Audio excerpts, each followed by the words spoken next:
I'm standing here in this site looking at these stones. It's not the first time I've been here, but I've never lost my interest. And it always amazes me. It fascinates me. It's so enigmatic. It's so provocative, and it's so beautiful too. I've always been impressed by the beauty of Inca conception of landscape and sites and stones and all this kind of thing. And I first came here 50 years ago. What am I doing here? Am I some crazy old guy that wanders around the sites muttering to himself? Not exactly, no. I just find this a really compelling place, and I'm talking about place, I mean Peru and the Inca heartland. The fact is, I want to tell people about these things.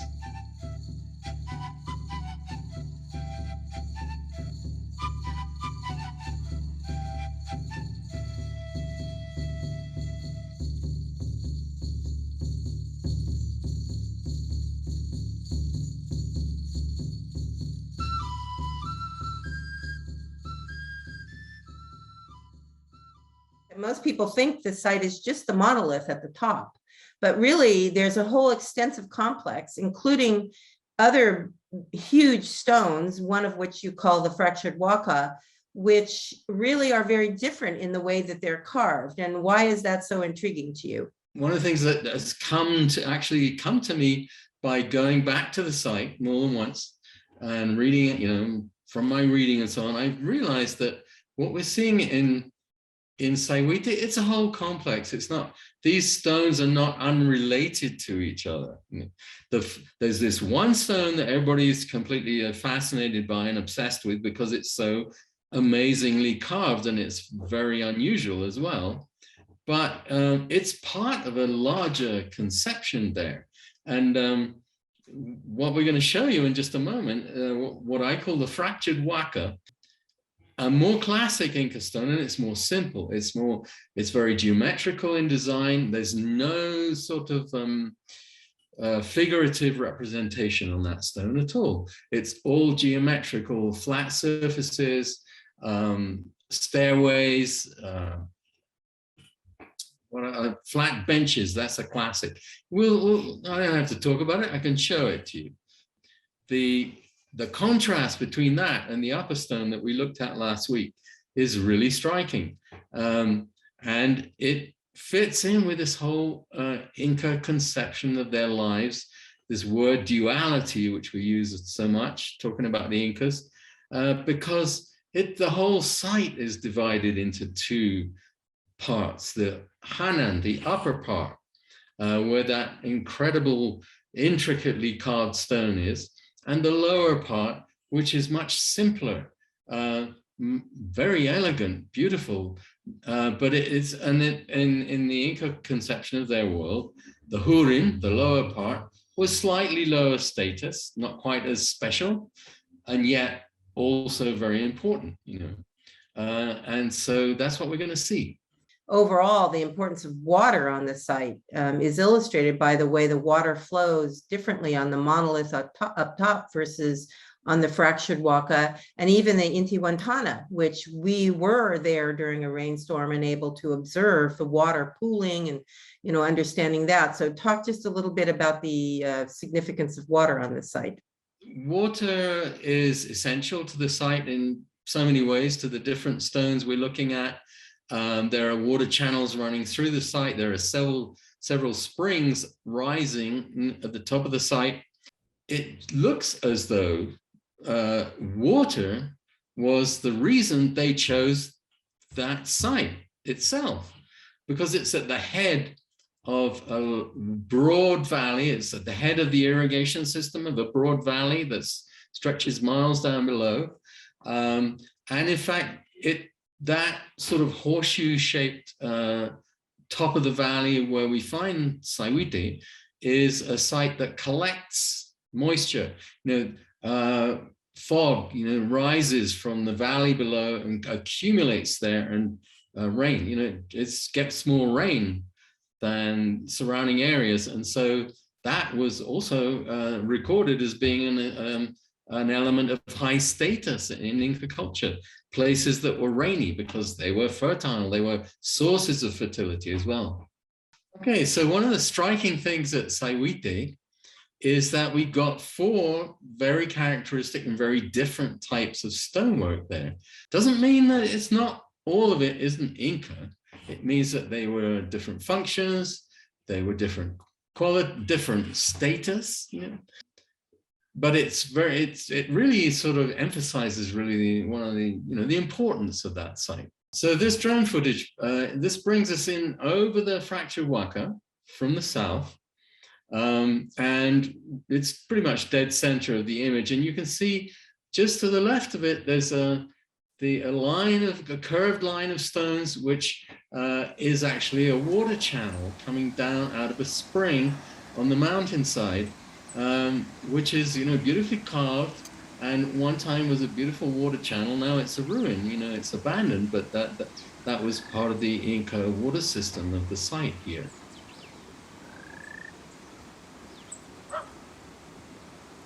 When I call this the fractured Waka, look, it's beautifully made, and it was evidently carved in, you know, originally it was in one piece when it was carved. You can see all this, the sides, the match, it fits perfectly.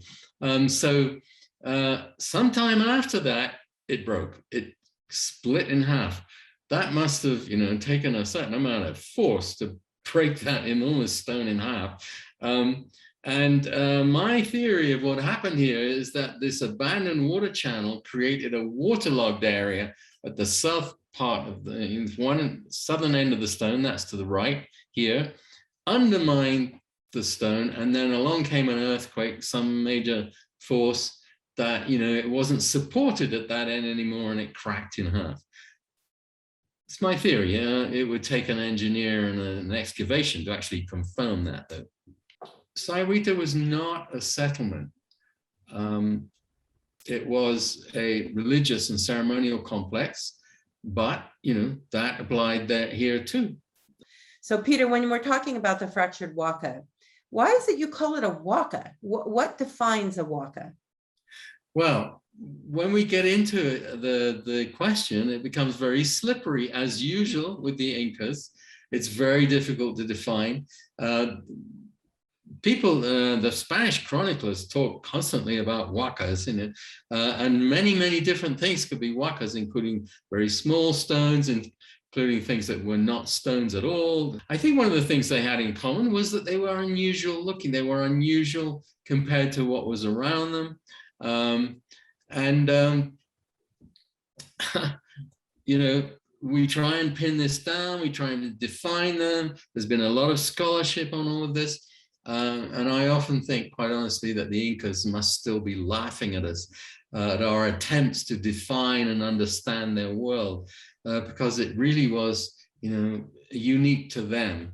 But, you know, it's one of the things that make it interesting to study them. Yeah. So, and the other thing too, you had found a book. It's called The Archaeology of Wakas. Tell us a little bit about what you learned from the book.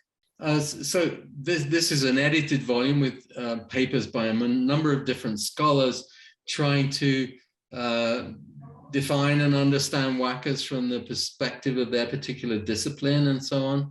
And, you know, one of the things that really comes clear in this is that the Wakas were very personal. People had relationships with these stones and so on. Some of them were important places and public, if you like, and some of them were very personal and private. But the one thing they, you know, all had in common was that they had a connection with the other world, the supernatural world.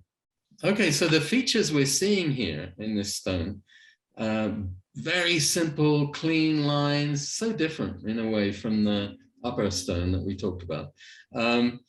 They are classic Inca features that we see in stones all over the place in the Inca world, Sacsayhuaman, Machu Picchu, many other places. So I've seen this kind of feature on other Inca carved stones as well. Stairways, steps that start much too high for somebody to climb up onto them from ground level.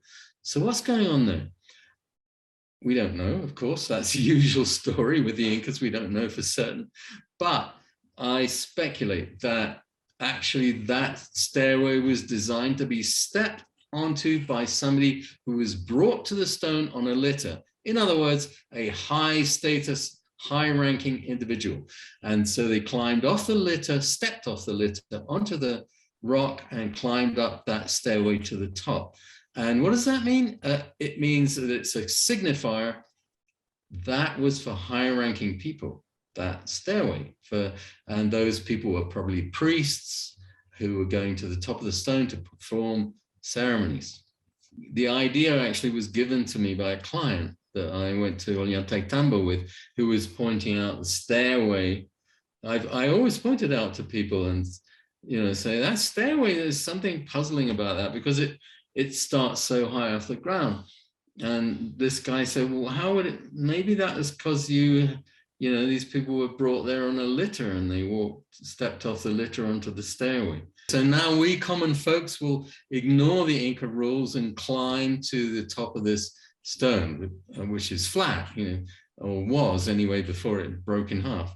I remember being up there with you. It was just really not only an amazing experience to be up on that stone, but then when we came to the top, we immediately see these interesting carvings, geometric carvings on the top of the stone.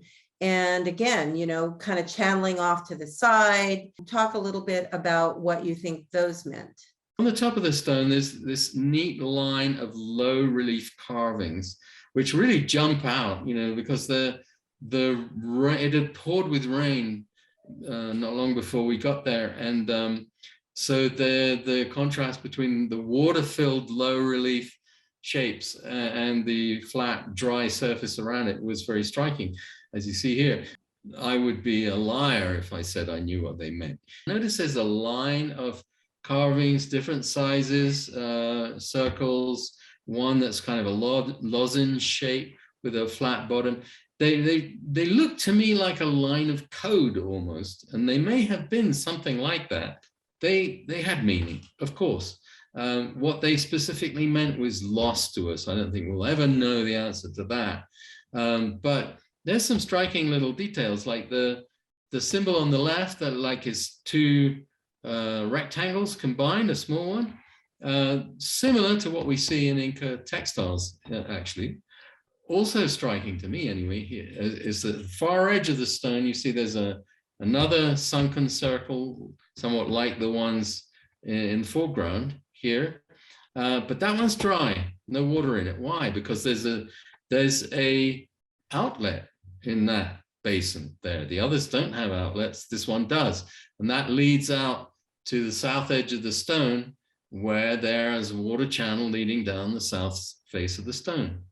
So what do you think the significance of, or the purpose of, that channel leading to the side was? Well, the channel to the side, I think, was having offerings, liquid libations, possibly water, but I think more likely corn beer, chicha, and even possibly blood from a sacrificed animal might have been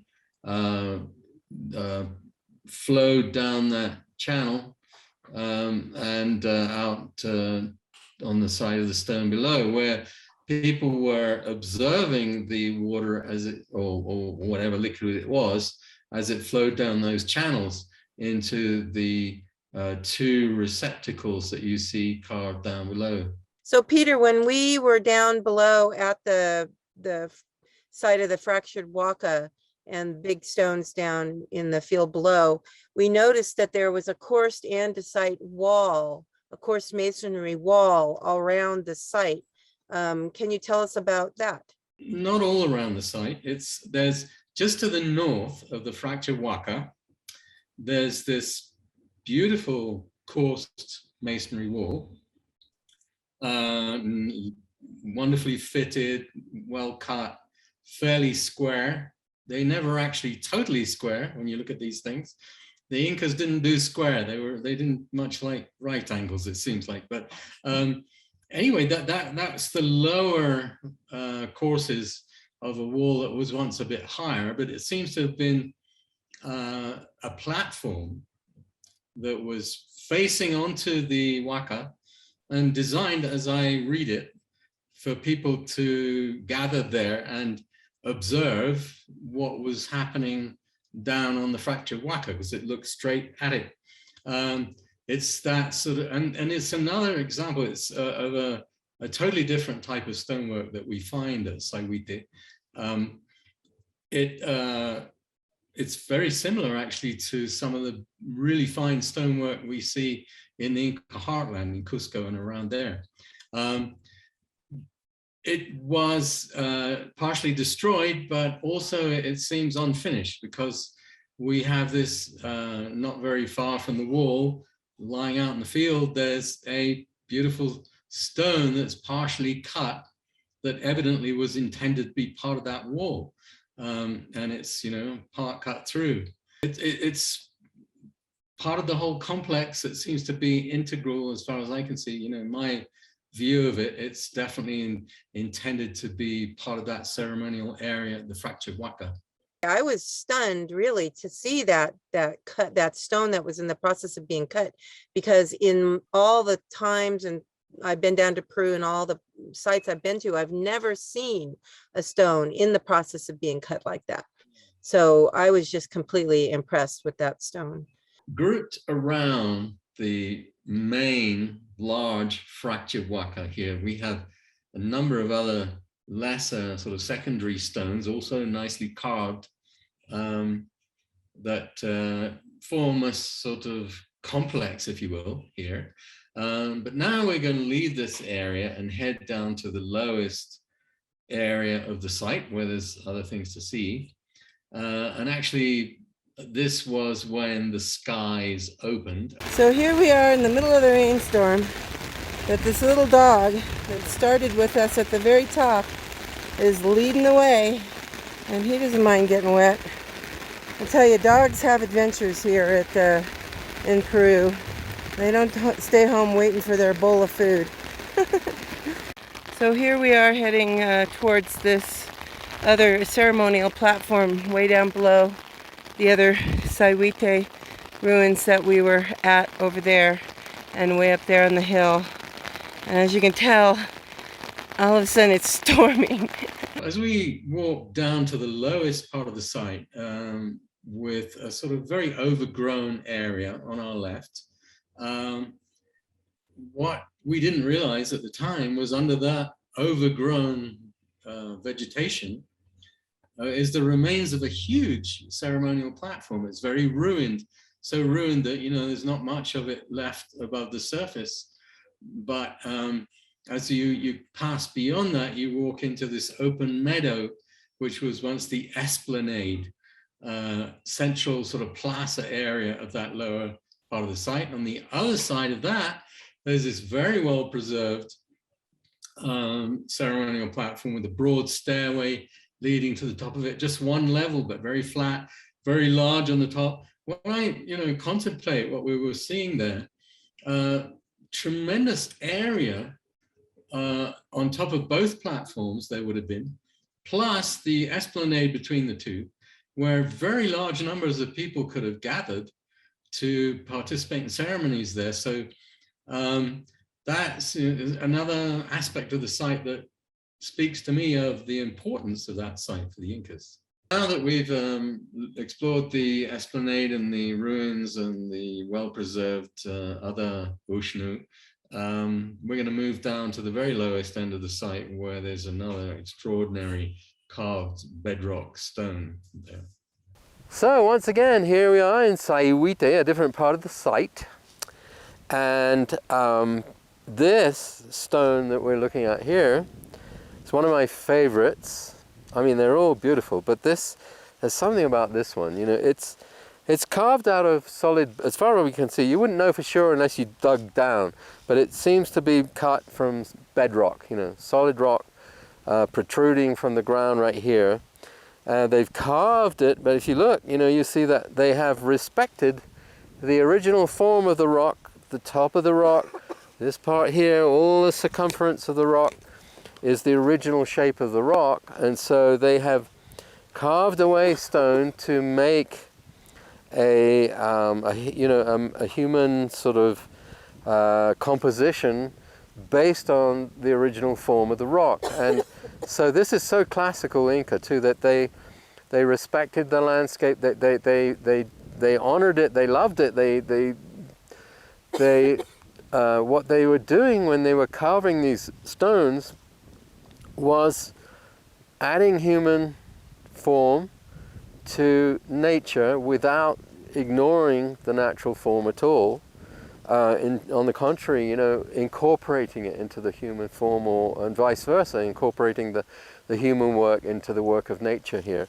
And so what we see, you know, you've got the classic step symbol, the step cut shape, which we see everywhere, all over the place, in their carvings, their stone carvings, their weavings, their pottery, whatever. It's got this beautiful stair motif with a beautiful square hole put right in this amazing stone.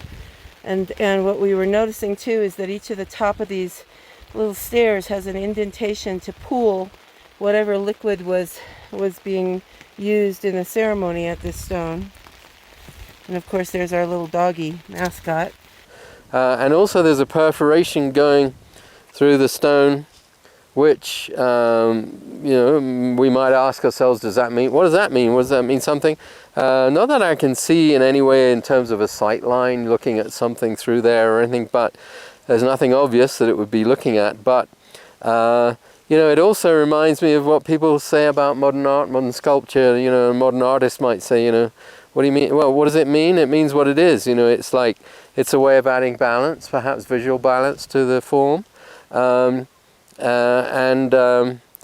think it wouldn't, you know, what we're seeing here would be completely natural. It wouldn't be the slightest bit alien to a modern artist of the late 20th century. You know, it's abstract. You can see it that way. I don't think it has any particular who knows, you know, what the symbolic meaning could be. But I often feel when I'm seeing these Inca carved stones in the countryside, which are all, you know, in many places, I often feel that what we're seeing is not so much symbolic meaning or representation, far from that, but a way, you know, of honoring stone landscape with geometrical shapes that, you know, didn't have any specific meaning other than the form and the shape it brought to the stone itself. So, you know, I could be totally wrong, you know, but that is the way it sort of speaks to me. And I know that there are other people that see this that way too. So at the end of this video, Peter, I wanted to have a brief conversation for our audience about the fact that you and I have different perspectives that I hope is coming through in our Inca Talks about the various sites and stones that we're exploring. And, you know, my perspective is I think that we may not quite know yet how old some of these, especially the very large stones that we've been exploring in this video, are, whereas a lot of people, yourself included, really do believe that these are from the Inca time or probably maybe even pre-Inca, but that they're more, you know, they belong in that whole era of culture. So can you talk a little bit about your perspective? Yeah, first of all, Maren, let me say that it does come across that you have a different perspective, because one or two of my friends in the academic world have commented on the fact that, you know, you have more of a kind of out there view of where the stones are, you know, from in terms of time and culture and so on. I have very strong views on this, and they're a little more involved than I have time to go into now, but you know, for me, I regard these as Inca, and Inca until proved otherwise. That's my perspective, because there's no reason, really solid reason I can see at all to believe that these stones were not Inca.